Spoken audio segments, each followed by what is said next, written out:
Madame, monsieur, bonjour. L'Afterlap, le podcast du Sport Auto. Laurent-Frédéric Bollet, je suis ravi de vous retrouver. Merci de votre fidélité, merci de votre confiance. Et pour la troisième fois, nous retrouvons aujourd'hui Henri Pescarolo qui nous a donc accordé un entretien exclusif. On le remercie vraiment énormément. Bonjour Henri. Bonjour à tous. Alors, je résume les épisodes précédents. Tu nous as parlé dans un premier épisode de ta carrière en Formule 1. Ensuite, tu as évoqué bien évidemment ce pourquoi tu es célèbre à tout jamais. Le Mans, ta carrière de pilote et tes fameuses 4 victoires, mais aussi toutes les écuries, tous les hommes que tu as pu croiser au Mans. Et on s'était donc quitté avec l'année 99, qui a donc été ta dernière année en tant que pilote. Et déjà, tu avais amorcé, en tout cas quand on voit un petit peu tes dernières participations, tu avais amorcé une sorte de transmission par rapport à des jeunes pilotes qui étaient à tes côtés. Aujourd'hui, ça semble très noble d'ailleurs de ta part d'avoir été un peu le professeur de ces jeunes pilotes. Tu t'es toujours senti un peu une âme de prof éventuellement ? Pas tellement, mais c'est à la filière ELF en fait que j'ai commencé à comprendre que c'était intéressant de s'occuper de jeunes pilotes, de les former. Le principe de la filière, c'était extraordinaire parce que dans le sport automobile, il n'y a pas de section sport-études. Et pour les parents, considérer qu'un jeune de 15 ans puisse arrêter ses études pour essayer de faire du sport automobile qui est complètement aléatoire, c'était quelque chose d'inenvisageable pour beaucoup de parents. Et là, avec la création de la filière ELF, c'était la première section sport-études. C'est-à-dire qu'on recevait des jeunes de 15 ans qui continuaient leurs études dans les établissements scolaires du Mans au niveau où ils étaient avant de rentrer à la filière, qui continuaient leurs études, et nous, on les formait, et ils devenaient pilotes de course. Et si ça ne marchait pas, ils n'avaient pas perdu leur temps, et ils avaient continué leurs études. Donc c'était quelque chose qui m'a passionné dès le début. Et je me suis aperçu que, alors que c'était pas vraiment ma tasse de thé avant, s'occuper de gamins qui pour ambition de devenir pilote de course, c'était pas inintéressant. Alors 99, l'année de transition, où tu es à la fois des deux côtés, en engagement, en ton propre nom et aussi en tant que pilote. Mais en 2000, ça y est, c'est parti. Le Pescarolo Sport est né, et tu es donc le patron de cette équipe. Et instantanément, tu le sais, il y a une cote d'amour énorme pour toi dans le monde de l'endurance et dans le monde du Mans, où tu symbolises un petit peu le petit français face au Goliath. Et toute l'année, la décennie 2000 va être symbolisée par Audi puis Peugeot. Est-ce que c'est un rôle qui te plaisait ou est-ce que c'est aussi symbolique que ça allait être difficile ? Là aussi, je ne l'avais pas du tout prévu. De même que quand j'étais jeune, je n'avais pas prévu d'essayer d'être pilote de course. Quand j'étais pilote de course, je n'avais pas prévu que ça allait durer si longtemps. Et quand est arrivée la fin de ma carrière, je n'avais jamais envisagé de créer une écurie. C'est quelque chose qui me paraissait totalement impossible. Je n'étais pas certain que ça allait m'intéresser. Sauf qu'à la filière, mine de rien, je me suis formé progressivement à ce rôle de directeur d'écurie, puisque c'était un peu mon rôle à la filière. Et ça a commencé à me plaire. Quand est arrivée cette catastrophe nationale, à savoir que Elf a été racheté par Total, je dis catastrophe nationale parce que Total n'a jamais été intéressé par la course automobile, alors que Elf a formé tous les grands pilotes français, donc, dont nous, l'équipe Matra. Donc pour moi, je sentais un peu le coup venir, mais malheureusement, le patron de Elf, lui, il ne l'a pas senti, et il s'est fait bouffer par Total, alors que logiquement, c'est Elf qui pouvait racheter Total. Mais enfin bon, ça c'est une autre histoire de l'industrie française. Et on a senti à la filière que c'était fini, parce que Total, la seule ambition qu'ils avaient, c'était de fourguer la filière, ça ne les intéressait pas. Donc j'ai commencé à me demander ce que j'allais faire. Et on s'est réunis, un petit groupe qui avait été embarqué par moi dans notre petite aventure de l'engagement d'un proto-courage les 2 dernières années. On s'est dit, tiens, si on faisait ça nous-mêmes. Donc j'ai commencé à regarder s'il y en avait qui étaient partants, et ils étaient tous partants. Tous les meilleurs mécaniciens, techniciens, tous, ils étaient tous partants pour faire quelque chose avec moi, parce qu'ils sentaient aussi de leur part que Elf, la filière, c'était fini, quoi. Donc ça a redémarré longtemps après, c'est devenu l'Autosport Academy, mais c'était quelque chose de complètement différent. Disons qu'au moment où Elf est racheté par Total, on sent que la filière, c'est fini. Donc j'ai décidé de créer Pescarolo Sport. Donc pourquoi Pescarolo Sport? Parce que Matra Sport, évidemment. Donc j'ai pris quelque chose qui me rappelait des bons souvenirs.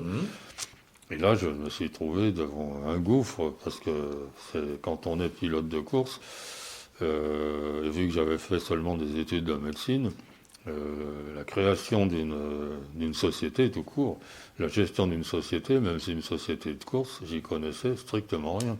Parce que tout d'un coup, on aborde des problèmes aussi différents que les problèmes financiers, trouver le financement, des problèmes immobiliers, construire un atelier, des problèmes administratifs, fiscaux, syndicaux, tout le bazar. Donc c'est des problèmes totalement inconnus pour moi. Et pourquoi je suis parti quand même là-dedans? Peut-être comme en 68 en me disant ça va se casser la gueule à chaque tour, peut-être que ça va pas durer longtemps, mais bon, on essaye. Et là, j'ai eu un petit peu de chance dans mes débuts, puisque j'avais des bons amis chez Peugeot. Il se trouve que au salon de Francfort, présentation de la 607, la presse unanime, belle voiture, mais il n'y a pas de moteur dedans. Par rapport aux Audi, BM, Mercedes, et c'était vraiment unanime. Donc je vais voir chez Peugeot 5 jours, et je lui ai écouté, j'ai un projet. Pour le moment, je ne sais pas trop ce que c'est comme projet. Et puisque tout le monde dit qu'un moteur Peugeot, c'est pas un moteur, moi je sais que chez Sodemo, pour Renault, il y a un moteur qui a été préparé pour faire de l'endurance. Et ça n'a pas été fait pour Peugeot, ça a été fait pour Renault, mais c'est le PRV, c'est le même moteur. Donc je leur dis, moi je crée une écurie, je vais acheter avec le voisin de la filière une voiture qui n'est pas une mauvaise voiture, une Courage C52, et on va mettre le moteur 607 dedans. Alors ils me connaissaient chez Peugeot parce qu'on avait fait gagner en tourisme 2 années de suite les 600... C'était des 605 ou en tourisme, je ne sais plus. Enfin bon, on était déjà bien proche de Peugeot. Et j'obtiens l'accord de Saint-Jourd de prendre le moteur qui était un moteur fait par Sodemo pour Peugeot, mais pour Renault, mais qui devenait un moteur pour Peugeot. Du coup, j'achète une voiture Courage. Je savais que Courage avait un très bon ingénieur, Paolo Catone. Il avait fait une voiture qui avait l'air d'être bien. Et donc je lui demande d'implanter le moteur Peugeot. C'était très différent du moteur qu'il avait lui, puisque lui, il courait avec un moteur V8 américain. Et donc Paolo dessine tout l'arrière de la voiture pour le moteur Peugeot. Et on se retrouve avec une voiture, une C52 Peugeot. En 2000, une C52, et à partir de 2001, c'est officiellement une C60. Après, oui. C'est ça. Mais d'abord, il y a 2000. Oui. Donc, je prends les jeunes pilotes de la filière, évidemment. Alors, Grouillard, Bourdet, Clérico. Ce sont les 3 pilotes cette année-là. C'est 3 pilotes. Donc Bourdet qui était le fer de lance, parce que c'était le meilleur pilote de la filière. Sébastien, à ce moment-là, est un peu ton symbole aussi. Voilà, tout à fait. Moi, je l'avais reçu à 15 ans à la filière. Tu avais vu qu'il y avait du lourd. Et on débute. Donc moi, j'obtiens de François Fillon, qui était président du conseil régional, de m'implanter sur le Technoparc.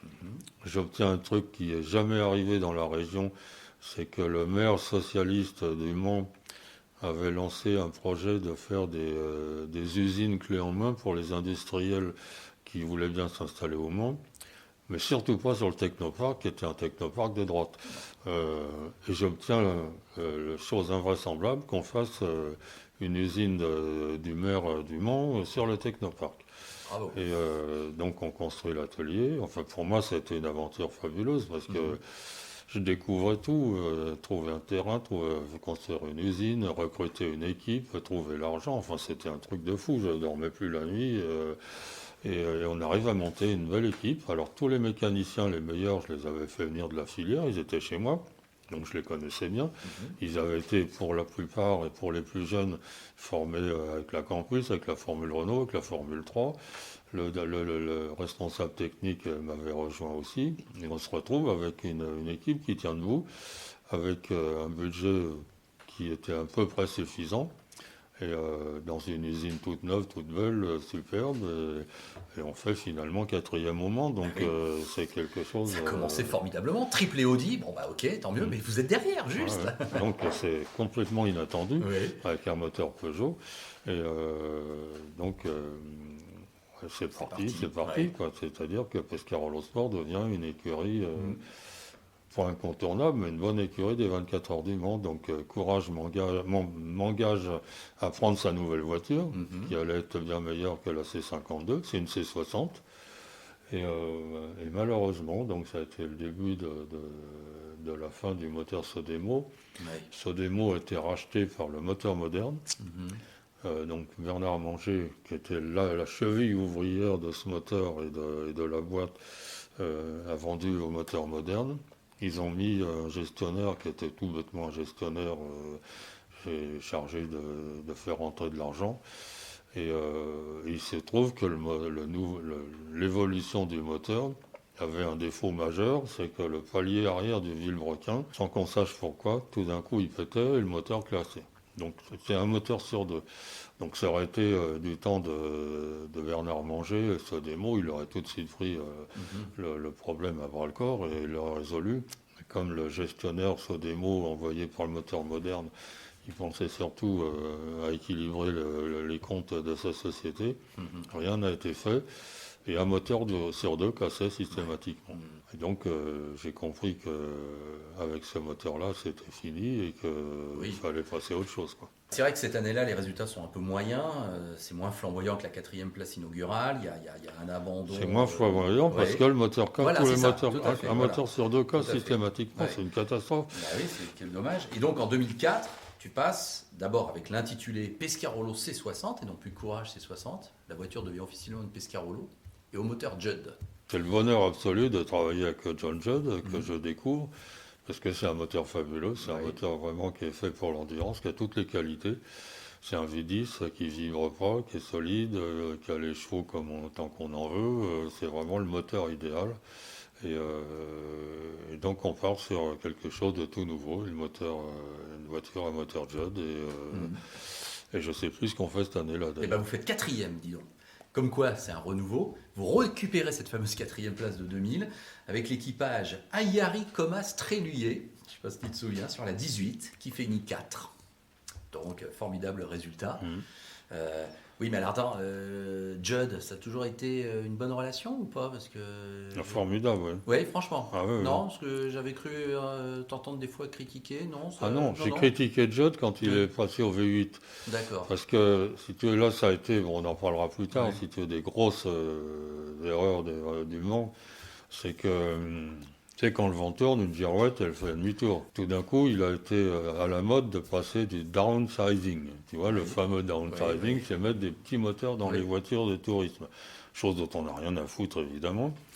Et à la CO, ils se sont dit, bah, tiens, le vent tourne, on va faire pareil.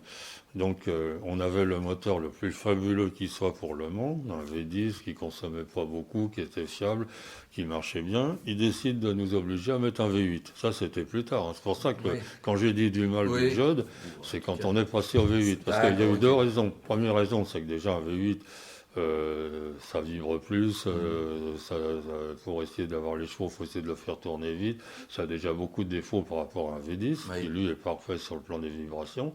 Et ensuite, alors là, c'est là où j'ai dit du mal de Judd, il a décidé de faire des moteurs pour Indianapolis. Et à mon avis, il y avait un tel boulot pour fournir les moteurs que les V8 étaient construits par les femmes de ménage chez lui.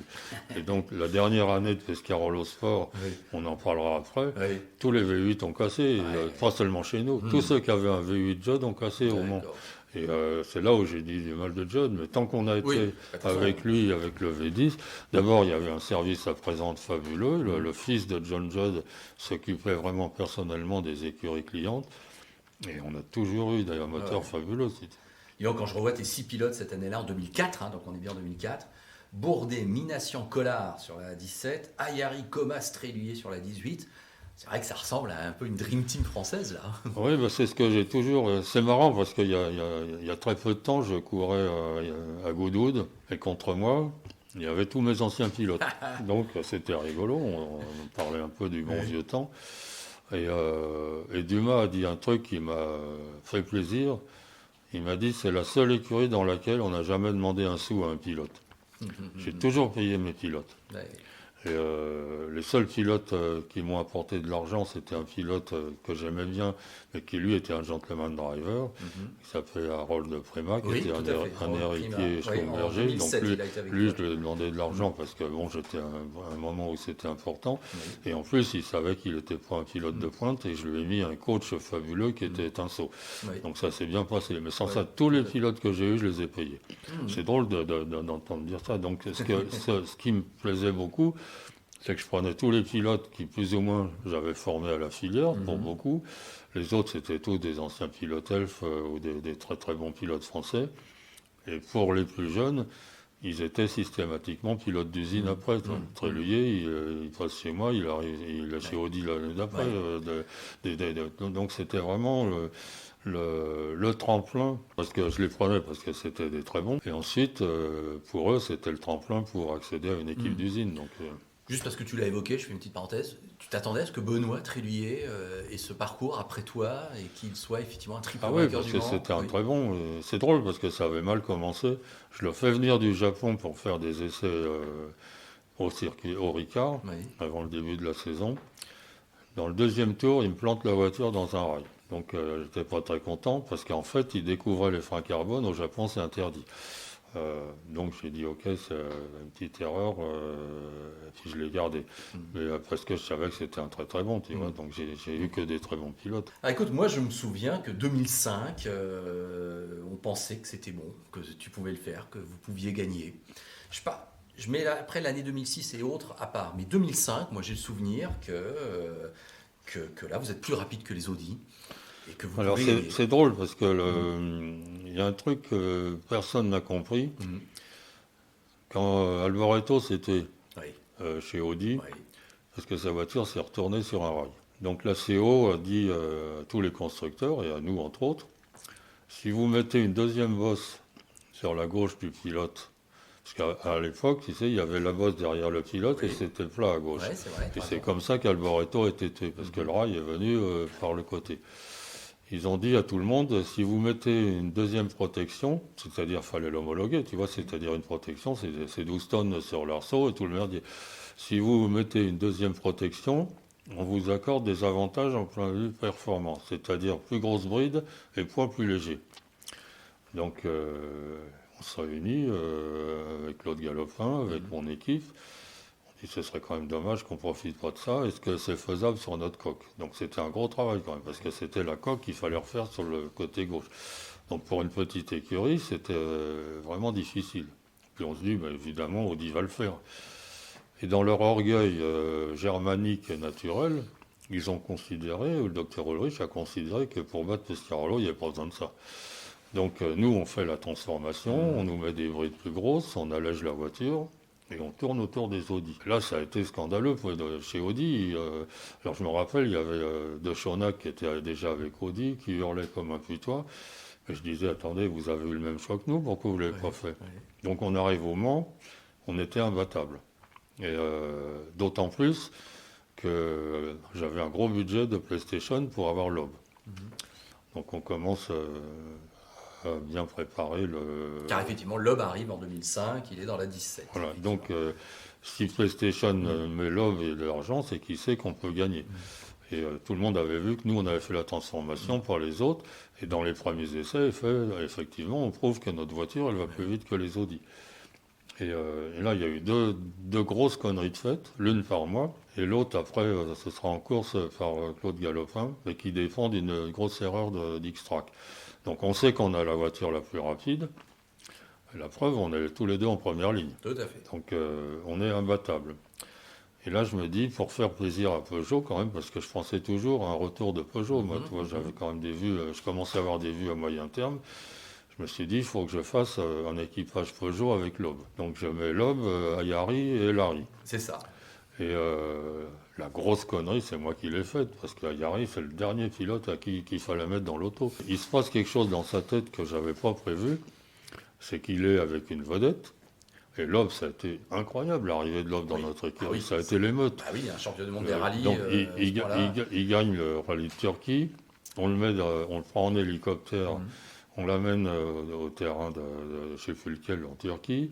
Il monte dans un jet privé. On lui avait installé une station PlayStation dans le jet. Ah bon, ça, Et il s'entraîne. Il ne connaissait pas le circuit du Mans. Il avait 10 tours de qualification à faire. Tout le monde sait que Loeb va arriver, qu'il vient de gagner le rallye de Turquie. On le pose à un endroit du terrain d'aviation pour qu'il puisse arriver plus vite, faire des planeurs au stand. Et là, c'est l'émeute. On pense qu'on ne va pas arriver à l'avoir.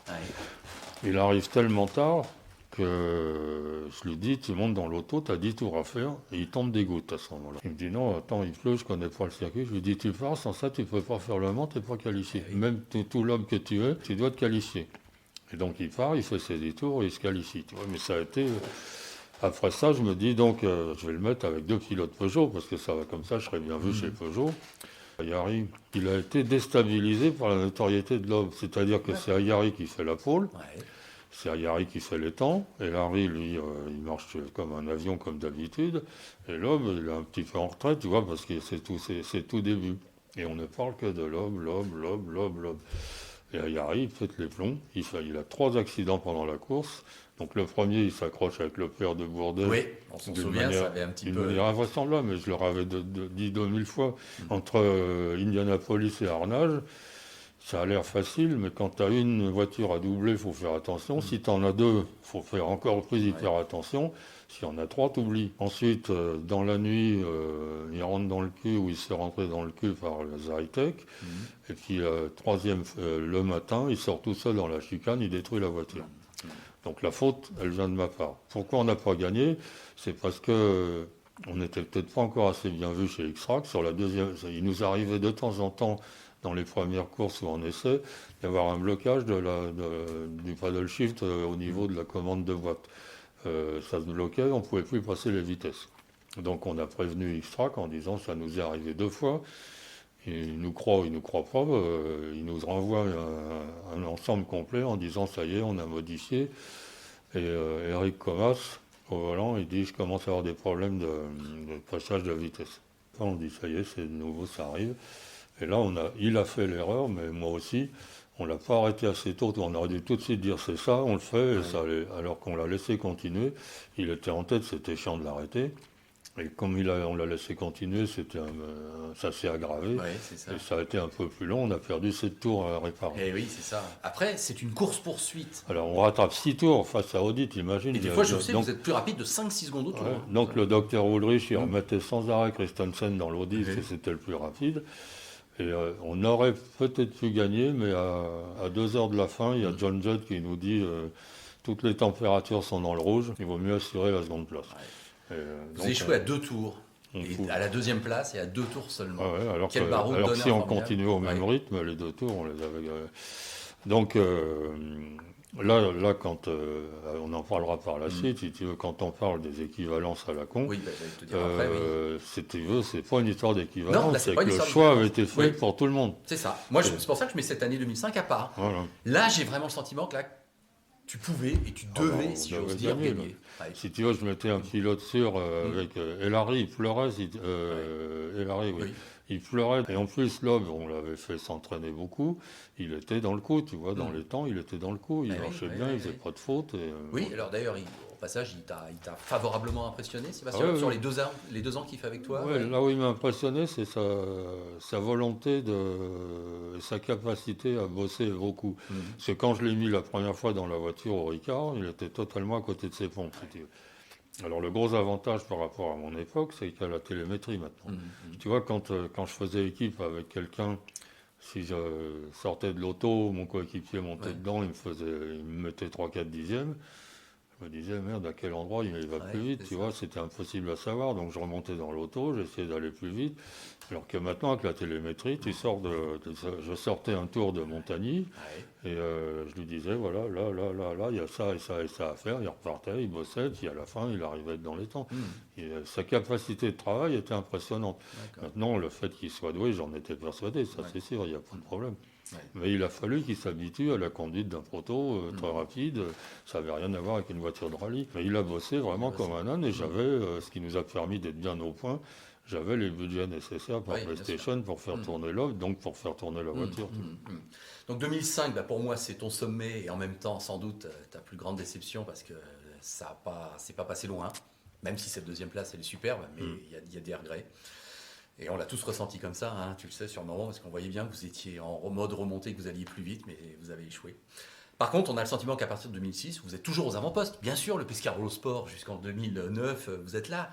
Mais on a le sentiment que vous ne pouvez plus gagner parce qu'il y a ces fameux problèmes d'équivalence et les moteurs diesel qui arrivent, etc. Tu as suffisamment gueulé là-dessus. Tu n'en démords pas. Ah ben pourquoi j'en démordrais? Si tu, quand tu regardes ce qui vient de se passer il y a 6 mois, une rébellion en pôle devant les Toyota. La rébellion, c'est une Pesca en fait. Hein. Je l'allumais régulièrement. En fait, c'est une Oreca, mais l'Oreca et la Pesca, on était à peu près pareil. Si tu veux, ça prouve que quand il y a des organisateurs compétents, honnêtes, une commission FIA avec des gens honnêtes, faire des équivalences, il n'y a aucun problème. Quelle que soit la complexité. Parce que je suis contre les équivalences qu'il va y avoir sur les supercars. Ça, c'est scandaleux parce que même tu veux règlement. dire les hypercars, là, le nouveau règlement. Les hypercars. Les hypercars, oui, tout à fait. Pardon. Là, il y a un règlement unique pour tout le monde. Oui. Donc, si un constructeur fait une voiture meilleure que les autres, on va le ralentir, ce qui est scandaleux, puisqu'il a fait une voiture qui répond au même règlement que les autres. Ça voudrait dire qu'au moment de Clark, il fallait ralentir les Lotus, au moment de Stewart, bon, etc., etc. Donc ça, je suis absolument contre des équivalences ou de balances de performance quand un règlement réunit des gens qui font une voiture qui répondent au même règlement. Donc c'est scandaleux. Par contre, à partir du moment où dans une même catégorie, tu as deux technologies très différentes, comme en ce moment entre Rebellion qui a un moteur atmosphérique comme était le Judd et Toyota qui a une voiture hybride, si tu veux qu'il y ait des courses, il faut faire des équivalences. À l'époque du diesel, c'était encore plus facile. Parce qu'un diesel, il n'y a rien de plus facile à équilibrer par rapport à un moteur essence. Sauf qu'on l'a en plus déséquilibré naturellement. C'est-à-dire que nous, on avait un moyen de calculer la vitesse des moteurs diesel, et il n'y a pas besoin d'avoir fait Polytechnique pour le savoir. La CO nous donnait les temps d'accélération entre la sortie du virage Ford et l'entrée du virage Dunlop. C'était des temps officiels de la CO, qui étaient pris en plus après l'endroit où il y a le traction control. Donc c'était vraiment accélération pure. Quand tu connais le poids de la voiture, le poids de ta voiture, la puissance de ta voiture, définir la puissance du diesel, pas besoin d'avoir fait Polytechnique. Donc on faisait paraître les puissances des moteurs diesel tous les ans. Ça a commencé à 100 chevaux, 150, 200 et 250 chevaux d'écart. Parce qu'en même temps, nous, on mettait des petites brides. En plus, comme il y avait eu ce fameux downsizing, on avait un moteur 3 litres dont il était difficile d'augmenter la puissance. Alors on était d'accord avec Judd de mettre des grosses brides, mais Toyota était contre parce que leur moteur n'était pas assez solide. Donc on s'est retrouvé avec 250 chevaux d'écart. Donc ça voulait dire que officiellement, on acceptait de tuer toutes les écuries privées, parce qu'il n'y a pas que nous qui avons disparu. Oreca a arrêté de courir, il a mis son équipe à disposition de Toyota. Rebellion n'a pas arrêté parce qu'eux, il y a un mec très riche à la tête de Rebellion et les résultats, il s'en fout un peu. Zytec a disparu, enfin tout le monde a disparu. Vrai. Moi, j'ai continué à me battre en me disant c'est impossible qu'à la fin, la CO ne comprenne pas qu'ils sont en train de tuer toutes les écuries privées. Donc j'ai continué à essayer de trouver de l'argent, mais quand tu vas trouver un sponsor, partenaire potentiel, et que tu lui dis tu vas être à 10 secondes autour de diesel, et ben, il t'envoie dehors avec un coup de pied au cul s'il n'est pas très poli, et avec une poignée de main s'il est poli. Donc ça a été le début de la chute, et ça s'est terminé comme ça s'est terminé, c'est-à-dire qu'il y a eu d'abord une association avec Nicolet, qui malheureusement, et lui c'est pas par malhonnêteté, a été complètement déstabilisé par la crise financière de 2008, c'est-à-dire que la majorité de ses budgets arrive du résultat de ses actions, et il a tout perdu d'un coup. Donc j'avais prévu la voiture pour 2009, je l'avais construite, tout était parti. En décembre, il me convoque en disant je m'en vais, donc plus rien, alors qu'il avait 90% de mon écurie. Toi, j'avais déjà sacrifié mon écurie pour la faire vivre. Là-dessus, l'ACO en plus m'envoie quelqu'un qui arrive comme le bon Dieu dans mon écurie, un gros industriel des Pays de Loire, qui a 1000 ou 1200 ouvriers, 3 usines, qui est un des grands industriels des Pays de Loire. Le fameux Jean-Pi.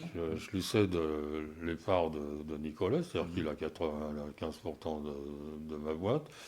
Il me vire en tant que gérant, il met un gérant à lui. Il vire, m'a dit, comme il aurait viré une femme de ménage et encore avec moins de prévenance. Et il dépose le bilan en fin d'année. Ouais, c'est ça. Alors avant cette fin-là, il y a eu la dernière année qui a été assez sympathique, qui aurait pu être sympathique. Il y a un podium en 2007, après tout. Mais bien sûr. Oui, bien sûr. Ce qui est drôle, c'est que au début, on devait gagner, on arrive deuxième. La deuxième année, on ne peut plus gagner, on arrive deuxième encore, parce que les diesels ne sont pas encore très fiables. Oui.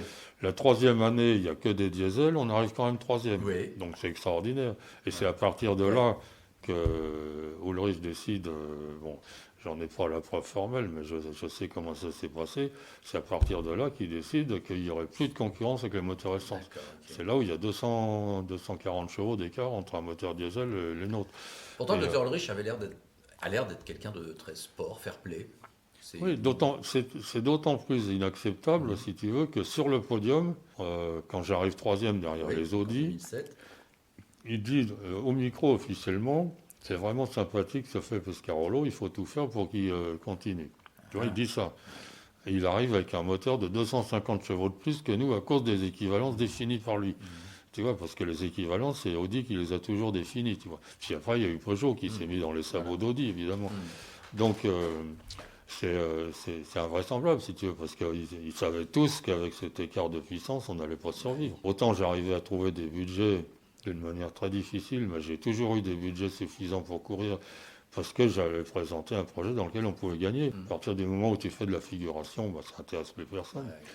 Et j'ai compris ce qui s'est passé avec Jean-Pierre, c'est-à-dire qu'il avait obtenu le marché de la construction des voitures écoles que la CO projetait de faire. Et il voulait démontrer qu'avec sa technologie de carbone injecté, il pouvait construire une voiture de course. Sauf qu'il lui fallait une écurie pour le faire. D'où l'arrivée chez Pescarolo Sport. Mais il n'a jamais eu l'intention de faire en sorte qu'on puisse courir correctement. Donc il a mis de l'argent pour qu'on puisse dessiner et construire les 8 voitures écoles pour la CO. J'étais obligé de mettre tout le monde au chômage. Donc, j'ai tout eu à apprendre en créant une société, en la montant, en la faisant grandir, en la faisant vivre d'une manière formidable. Ça a été la meilleure écurie d'endurance. Au niveau des arrêts au stand, on était les plus rapides. Au niveau technologique, grâce à Galopin et à De Cortance, on était parmi les meilleurs. Nos voitures, maintenant, elles gagnent partout dans les courses de domination. Tu vois, c'était les meilleures voitures de l'époque. Tout se termine en autre boudin avec un dépôt de bilan. J'y ai laissé ma culotte, tout s'est arrêté. C'est dommage parce que l'équipe d'après, avec Pierre Fillon, avec Gérard Neveu, c'est des gens fabuleux. À l'inverse de ce qu'on peut croire, le président de la commission d'endurance, la FIA, est quelqu'un de formidable. C'est un horloger. Tu vois, c'est Richard Mille. Mais par contre, il a beaucoup de bon sens. Et pourquoi ils ont réussi à faire des équivalences entre la rébellion, c'est-à-dire les écuries privées, et la Toyota? Sur le plan technologique, c'était dur. Ils y sont arrivés sans problème parce que ce sont des gens honnêtes et compétents, c'est tout, et qui veulent qu'il y ait des vraies courses. Léger retour, si tu veux bien, sur 2009. Tu as donc 2 voitures. Tu as Pescarolo 01 Judd et une Peugeot, dis donc. Alors, comment tu avais négocié le fait d'engager sous ton nom une 908 ? Peugeot cherchait une écurie dans laquelle mettre une voiture de plus, parce qu'il voulait absolument avoir une voiture de plus. Ils savaient que j'étais une des meilleures écuries, il n'y avait pas besoin de faire un dessin, donc ils m'ont fait confiance. Et là, je dois dire que Jean-Pierre a été plutôt positif, parce qu'il a garanti quelque chose qu'il n'a jamais payé par la suite. Évidemment, ça s'est terminé très très mal avec Peugeot, parce que Jean-Pierre n'a pas tenu parole. Mais Jean-Pierre s'est engagé à payer quelque chose, donc on m'a confié une voiture. Et chose inexplicable, Benoît Tréluyer l'a détruite et personne n'a jamais compris pourquoi. Parce qu'on était très très bien placés, on allait aussi vite que les usines. Et Vouillon allait très vite, Benoît allait très vite. Qu'est-ce qui lui est arrivé avant le Tertre Rouge lui-même n'a pas compris et personne n'a compris. Et il a détruit la Peugeot. Ah oui, non, c'était un accident qui a fait frémir beaucoup de monde. C'est une question que je me posais. Autant j'en avais rien à faire de me tuer dans une voiture, mais qu'un de mes pilotes se tue dans ma voiture, je me suis dit, ça doit être quelque chose de dur à vivre pour un team manager. Tu vois. Et quand Benoît est sorti, la radio était cassée puisqu'il est passé sur le dos, il n'y avait plus d'antenne. Et il ne répondait pas à la radio, j'étais vraiment inquiet. Simon Pagenaud était le troisième pilote aussi de cet équipage. Qui a vraiment de l'allure, Bouillon, Tréluyer, Pagenaud. Bon, juste petite parenthèse, Simon qui depuis a gagné Indianapolis. Non, c'était l'équipage de rêve, en plus dans une voiture de rêve. Et c'est là où je me suis aperçu que engager une voiture d'usine pour une écurie privée, il n'y a aucun problème. Parce qu'on te donne une voiture qui est déjà au point. La gestion de la voiture, ça se gère comme une autre voiture. Le moteur diesel, ça tourne comme une horloge, il n'y a rien à faire. Enfin, c'était vraiment une voiture avec laquelle on pouvait compléter vraiment l'effort de Peugeot, ce qu'on ne sait jamais ce qui peut arriver sur les voitures. C'est pour ça qu'ils m'en ont donné une. Après, malheureusement, Jean-Pierre a planté Peugeot, il a refusé de payer tout ce qu'il avait promis, donc la voiture est partie chez Oreca. Et c'est Jean-Pierre qui a continué à détruire tranquillement mon écurie. Et toi, alors, ton aventure au niveau de ton nom, ça s'est terminé quand, là, exactement? Après, il y a la fameuse, il y a la dernière année. Donc j'arrive à continuer quand même, surtout parce que j'ai une offre intéressante de Dôme, d'engager une voiture au Mans. Donc la Dôme, c'est une voiture intéressante. Je sais qu'il y a une bonne voiture, qu'elle peut bien marcher. J'ai un budget en plus, donc c'est fabuleux. Et là, j'ai une proposition qui me tombe du ciel, qui me paraît étonnante. C'est qu'il y a un ingénieur français qui travaille en Angleterre et qui est un peu lié avec le bureau de CFD de Williams. Donc ça me paraît intéressant. Et qui me dit les fameuses Aston Martin qui ne marchaient pas du tout, elles ont des très belles coques. Et j'ai quelqu'un, Rolf Goethe, qui est d'accord pour financer un projet d'une voiture au Mans avec la coque Aston Martin. Et moi, je dessine la voiture sur le plan aérodynamique. Et ça ne te coûte rien. On lance le projet, il vient nous voir régulièrement, on construit la voiture. Et puis on emmène les deux voitures un peu avant Le Mans à Châteaudun sur la ligne droite. Et on s'aperçoit que cette Pesca, donc qu'on a appelée Pesca 03, elle ne marche pas du tout. C'est-à-dire qu'elle a une vitesse de pointe bien inférieure à la Dôme et aucun appui aérodynamique alors que c'était une voiture censée être révolutionnaire, avoir un appui fabuleux. Donc là je me retrouve avec une voiture qui ne me coûtait rien, donc j'étais obligé de l'engager. Je mets Bouillon Collard là-dessus. Collard essaye de faire des essais à peu près corrects avec. Il était très très loin des temps de la Dôme avec Bourdet, évidemment. Et puis je donne le volant à Bouillon, et là il sort de la route. Lui aussi, il risque de se faire mal en passant à l'envers sur un rail. Et puis il a décidé d'arrêter de conduire. Donc l'auto, il fallait la réparer, elle était très abîmée. J'avais plus de pilote, j'avais plus que 2 pilotes, donc ça a été une fin un peu délicate et ça a contribué, entre guillemets, à la fin de Pescarolo Sport, qui était devenu Pescarolo Team. J'avais changé de nom après le fiasco Jean-Pierre, dépôt de bilan, donc ça n'a pas arrangé les choses d'avoir une auto qui m'avait rien coûté mais qui marchait pas, et une Dôme qui marchait super bien, mais les moteurs Judd, c'est ce qu'on disait tout à l'heure. Quand il a fait les V8, à cette époque-là, il fabriquait les voitures, des moteurs pour Indianapolis. Il n'avait manifestement pas les moyens de faire les deux, et donc les moteurs V8 étaient mal montés, ils ont tous cassé, pas seulement chez nous, mais chez tous les privés, tous les moteurs V8 ont cassé. Donc ça a été la fin d'une belle aventure, d'une manière tellement délicate que psychologiquement ça m'a détruit. Après ça, je me suis retiré du milieu automobile parce que j'étais trop dégoûté. Quand tu volontairement une écurie qui avait un tel passé au 24 heures du Mans, ça m'a paru tellement scandaleux que j'ai dit ciao à tout le monde. Et on ne revoit pas au Mans, si ce n'est que Eurosport a la gentillesse de me demander de temps en temps d'aller faire un commentaire là-bas. On te revoit au Mans classique aussi. Ouais, enfin bon, j'ai conduit une Altera, mais c'est pas très intéressant.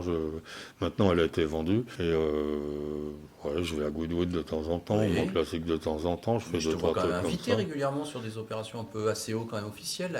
L'avant-première du film Le Mans 66, c'était là. Là, c'est spécial. Si tu veux qu'on parle de ça 2 secondes, c'est intéressant parce Pour ceux qui ont vu Le Mans 66, Oui, il y a un moment qui est très émouvant, c'est la fin. oui. C'est-à-dire que quand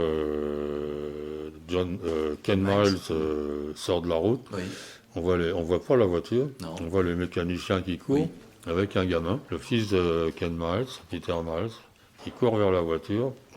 On voit pas ce qu'il voit, mais on sait ce qu'il voit. Il voit son père qui roule dans la voiture. ouais, Et donc la CO a fait un truc génial autour de l'opération Le Mans 66, c'est-à-dire qu'ils ont dans le musée fait vraiment une exposition spéciale de Le Mans 66. Ils ont fait venir une GT40, celle de Robert Sarrail, ATS, qui est une vraie de 1965. Et ils m'ont demandé de baptiser Peter Miles. Et pour moi, c'était émouvant parce que le mec que j'avais à côté de moi, la dernière fois qu'il avait une GT40, c'est avec son père qui brûlait dedans quand même. Et donc je suis parti sur le circuit du Mans, en jetant un coup d'œil à gauche à ce qui se passait. Et il était aux anges, tu vois. Et moi, ça a été vraiment émouvant, tu vois. J'imaginais ce qu'il pouvait y avoir dans sa tête, que c'est à ma place que son père avait brûlé, tu vois. C'était une très belle opération. Donc oui, de temps en temps, je fais des choses comme ça, ouais. mais Et les disons courses, que tu les regardes toujours du championnat du monde d'endurance, par exemple ou sans pas plus? trop, non, Non. pas trop, parce que ça me fout tellement les boules de voir une rébellion qui est là où je devrais être, que s'il n'y avait pas eu cette incapacité des 24 heures du Mans à faire un règlement correct, j'y serais encore, tu vois, parce que quand t'as une voiture qui marche bien, une des meilleures équipes du monde, tu es toujours aussi passionné et que tu trouves des budgets. Alors, est-ce que j'aurais trouvé des budgets? J'en sais rien. Mais ça m'exaspère, tu vois, parce que ce qu'ils ont réussi à faire entre un moteur essence et une voiture hybride, c'est compliqué sur le plan technologique, tu vois. En Ouais. deux, trois petites touches, ils y sont arrivés, tu vois. Ils ont mis une rébellion en pôle. Ça n'empêche que Toyota a gagné, et bravo, c'est logique, c'est une grande équipe, mais ça me fout trop les boules. Mais sinon, t'aurais été aujourd'hui encore sur le muret? T'aurais été encore Ah bah sur les sûrement, circuits? pourquoi Ouais. j'aurais arrêté si il n'y avait aucune raison. En dehors du fait que l'automobile maintenant est un gros mot en France, si tu veux, que c'est de plus en plus dur de trouver des budgets dans l'automobile, pourquoi Rébellion y arrive? Parce que ça fait partie d'une boîte qui est la plus grosse boîte du monde de connecteurs, tu vois. Pecci, le Oui. président de cette boîte-là, il a créé Rébellion pour s'amuser. Les montres, c'est pour s'amuser. Et il a un budget tous les ans avec Rébellion. J'étais allé le voir quand j'avais des difficultés. Il m'a dit, moi, je mets 5 millions tous les ans dans mon écurie, ça m'amuse et c'est tout, tu vois. Mais trouver vraiment pour un privé des budgets pour rester compétitif, c'est compliqué, tu vois. Mais si tu es compétitif, tu y arrives quand même, tu vois. J'y étais arrivé tant que j'ai été compétitif. Donc je pense que même à mon âge, la preuve, c'est qu'Oreca est toujours là, il a mon âge. Ouais, ouais, Et si on m'avait pas tué, pourquoi j'aurais pas continué? J'avais aucune raison d'arrêter. J'avais les meilleurs mécaniciens, j'avais les pilotes que je voulais. La voiture, on savait faire les meilleures voitures du monde. Pourquoi j'aurais arrêté? Bon, au final, Henri, tu as quand même eu une vie riche et marquée par de nombreux succès. Je veux dire, tu t'es pas dans une trop grosse amertume quand même. Si, j'ai une grosse amertume parce que ce dont on se souvient le mieux, c'est les derniers événements. Puis surtout que ça a été très très dur à vivre parce que quand tu étais éternellement dans un état de cessation de paiement, il faut savoir ce qui se passe au tribunal de commerce. Moi, je passais mon temps au tribunal de commerce avec une salle pleine de mecs qui étaient en train de déposer le bilan, tu vois. Et puis tu vas vendre ta salade, t'es face à un juge, t'es face à des gens, et ça dure longtemps, et tu vois, et cette mort progressive de l'écurie, c'est moi qui l'ai vécu, c'est personne d'autre, tu vois, et c'est moi qui ai eu la responsabilité. Alors j'ai trouvé une manière, on m'a aidé pour ça, de licencier les gens dans les meilleures conditions, tu vois. En plus, je me faisais pas trop de soucis, ils étaient parmi les meilleurs, ils ont tous été rembauchés, sauf Claude Galopin qui a pris sa retraite, mais tous les autres ont été réembauchés dans les très bonnes écuries, puisque c'était les meilleurs. Mais ce que j'ai vécu, c'est cette période qui a duré un an pratiquement, avec des convocations régulières au tribunal de commerce, des factures impayées, les trucs, plus les problèmes avec Jean-Pierre qui me collait des procès à tour de bras et que je gagnais systématiquement, mais je payais les avocats et Ah tout oui, ça. bien sûr. J'ai gagné 3 procès contre lui, tu vois, donc c'était vraiment l'horreur. Henri Pescarolo, vraiment un grand merci de t'être confié comme ça à notre micro, sans langue de bois, mais ça on n'en doutait pas de ta part. Écoute, moi ça m'a évidemment fait énormément plaisir, beaucoup d'émotions que de t'avoir à mes côtés, de discuter, de repasser en revue toute ta carrière si riche. Et c'est cet exemple que tu symbolises quand même pour beaucoup de gens. Hein. Je voudrais quand même me permettre de te le dire. La réussite sportive, bien évidemment, avec tes 4 succès au Mans. Mais même si la F1 n'a pas été aussi énorme, ça fait partie de ton bagage universel de pilote complet. Donc c'est pour ça qu'évidemment, on t'apprécie beaucoup. Sans compter que j'ai fait 14 Paris-Dakar aussi. Oui, voilà. Je parle même pas. Pour moi, tu gagnes Daytona, c'est mythique. Tu vas à Bathurst, c'est génial. Tout ça, même, on n'a même pas eu le temps de le dire. Mais bon, voilà, tu as un parcours complet. Et puis, même si ton expérience de propriétaire, de team manager, c'est mal terminé, tu nous l'as suffisamment dit. De constructeur, oui. Parce que ça, voilà. C'est pas tout à fait courant quand même. Oui, là aussi, le package est complet. Écoute, même si tu viens de le dire sans embâche et sans ambiguïté que ça s'est mal terminé, tu as symbolisé une sorte de résistance, une sorte de défi, de challenge français.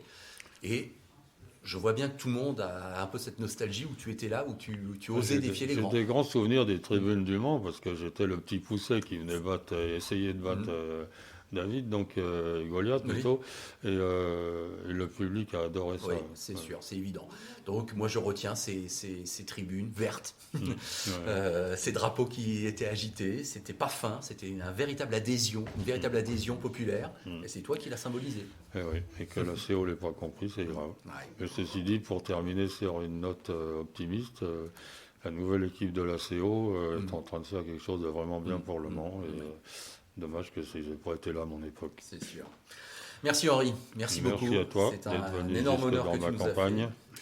L'Afterlab, donc le podcast du sport auto, eh bien écoute, ça va continuer bien sûr, il y a un épisode toutes les semaines, mais ces 3 épisodes que tu nous as offerts, crois-moi, ils feront partie des plus importants et des meilleurs, sans aucun doute. Merci à toi, bonne continuation, bonne année, bonne santé mon cher Henri, et à très bientôt à vous tous les passionnés du sport auto. Salut. À bientôt, salut.